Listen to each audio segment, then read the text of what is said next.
What's up, guys? This is Killer Arcade Games. I'm Chris, and I want to talk about some Hydro Thunder arcade gameplay today. I recorded this video months ago at Free Play Arcade in Richardson, Texas. They had a Hydro Thunder arcade cabinet. It was in pretty decent shape, so I went out there, played it. I asked my wife to awkwardly record me behind it. So she got a couple shots of me playing two of the levels. So the first level I played was Lake Powell. So my history with Hydro Thunder goes back to when I was in high school. I was working at a local arcade as an assistant manager. Now I sound like Hank Hill over here. I sell arcade and arcade game accessories. It was mostly kind of a arcade for kids, but they had some pretty cool racing games. We had a huge row of them. We had like 4 Hydro Thunders, I want to say, and they were all linked together. We had San Francisco Rush, California Speed, Daytona USA. We had a huge area that had racing games. Most of them were still in pretty good shape because they were still pretty new. So that's where my love of Hydro Thunder came from. My love of San Francisco Rush also came from there. I used to play Rush before that in other arcades, but I really got to spend a lot of time with it in my arcade there, and I had so much fun with it. I would go in early and stay late just to play these games. So the first track I'm doing here is Lake Powell. I have a little bit of funny story about Lake Powell. I didn't really realize it was a real lake at the time. I live in Texas. I wasn't looking at lakes back then. I used to hate going to the lake. Wasn't for me at the time. And then about 2014, out of nowhere, I decided I really want a jet ski. I don't know what hit me. I'd never been on a jet ski. I saw one at a friend's house. I was like, I want one of those. I'm going to get one of those.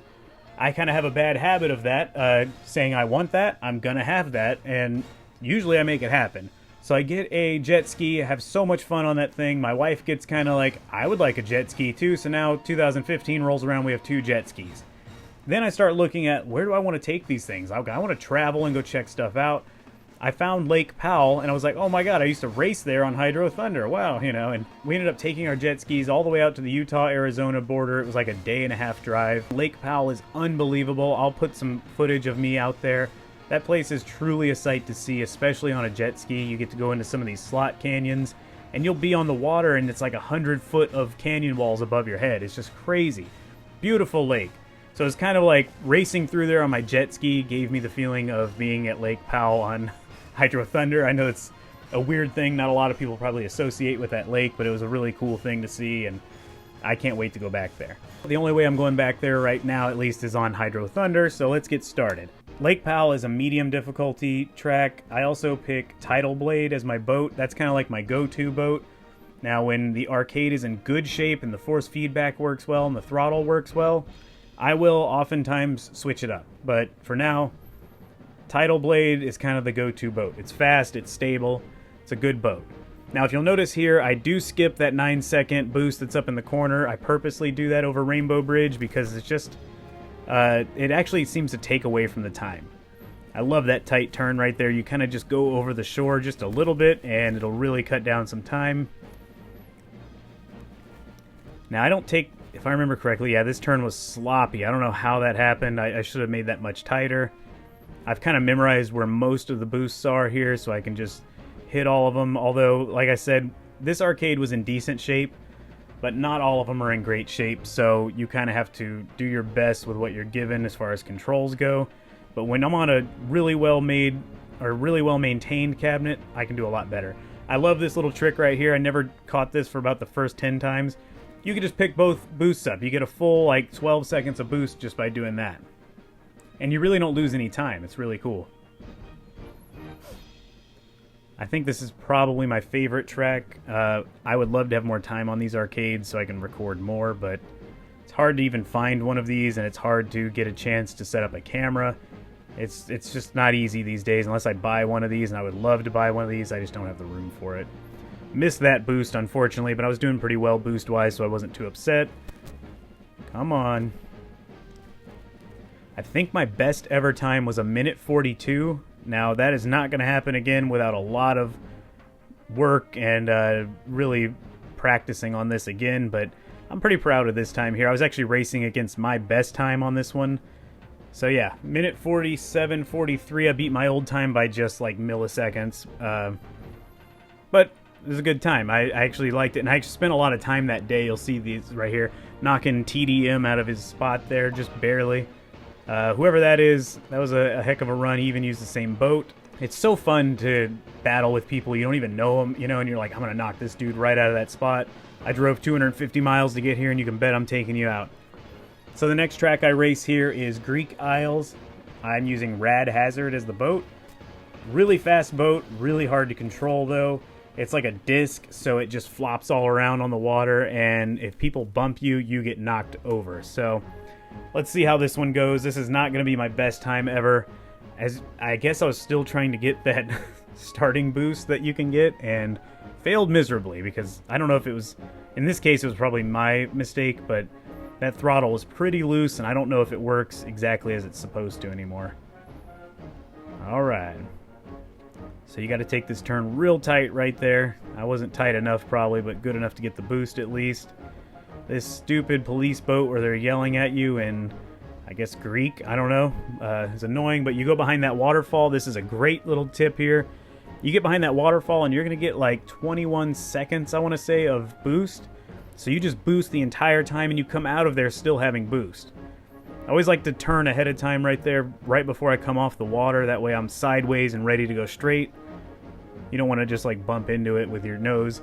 I don't usually boost going down this piece here because there's really no need. It seems like you go the same speed no matter what. So if you're low on boost, save your boost.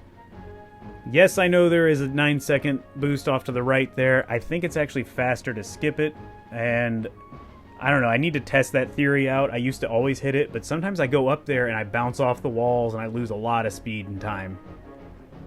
Very important to hit this 9-second boost. If you don't, you have virtually no chance of beating a top score. But even still, man, whoever has this score ahead of me really did a good job, because I'm like 2 seconds behind it, honestly. I think I am. So I usually try to do a boost there on top of that, so you just kind of float up and over it. I don't think it really changes the time much. It's just kind of cool. Come on, pushing it in, and minute 43:49. The best time is a minute 41:25, so they're over a second, 2 seconds faster than me. JRS, I believe, is the name. Whoever you are, nice racing, because that was pretty impressive. I think my best time used to be in the high 130s on this track, but again, that was ideal hardware and ideal throttles and all that stuff. So if you go to Dallas, Fort Worth area, Arlington, Denton, whatever, go to a free play arcade. They have some pretty cool stuff. You're only going to pay $10 or $11. I would love to be able to get a chance to get in there before they open and actually try these games, where I can set up a camera, record the sound, because the sound on this one, the reason there's no sound on this is the game was turned down a little bit and they had licensed music blasting, so I couldn't use the sound anyway, and you can't hear the game. That's why I'm talking over it. But they're a pretty cool place, despite what they may have said about Arcade 1-Up. I don't know if you're an Arcade 1-Up fan and saw their live stream, but they basically spent like an hour, 15 minutes trashing Arcade 1-Up, trashing all of us for buying them, saying we're dumb for modding them. Like, they were brutal, but no big deal. I was actually going to reach out to them before that and say, hey, I would love to maybe like do some videos there and see if maybe they'd be cool to let me come in like an hour before they open, 30 minutes before they open, and try out some games and get some footage of them. I feel awkward even doing that. Now I feel even more awkward considering they can look at my channel and see it's all Arcade 1-Up stuff, but oh well. They seem like nice guys. That was their opinion. I don't mind at all. I'm not offended. I know what these are. I have a lot of fun with them, and that's all that really matters. But maybe I'll contact them one of these days. They really have some cool stuff there.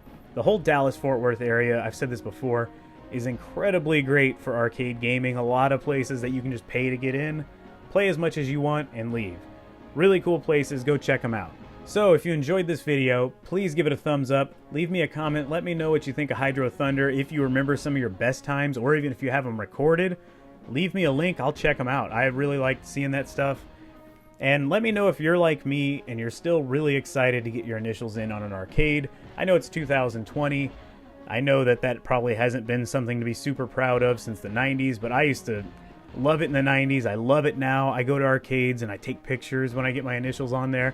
My wife sees the pictures and goes, oh, cool. She doesn't care at all, probably, but still, I still enjoy it, so let me know what you think of that in the comments. If you haven't subscribed already, please consider doing so. And I'll see you on the next video, and thanks for watching.